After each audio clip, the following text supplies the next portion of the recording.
नमस्कार दोस्तों, स्वागत है आपका द भोजीवुड अपडेट में। दोस्तों, इस वीडियो में हम बात करेंगे नीलकमल सिंह का नया सॉन्ग जान तो हर मम्मी कसम के बारे में। जान तो हर मम्मी कसम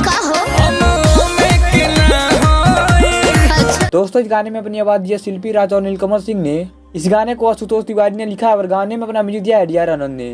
दोस्तों, इस गाने को यूट्यूब पर नीलकमल सिंह के ऑफिशियल चैनल पर रिलीज कर दिया गया है। आप जाकर इस गाने को सुन सकते हैं।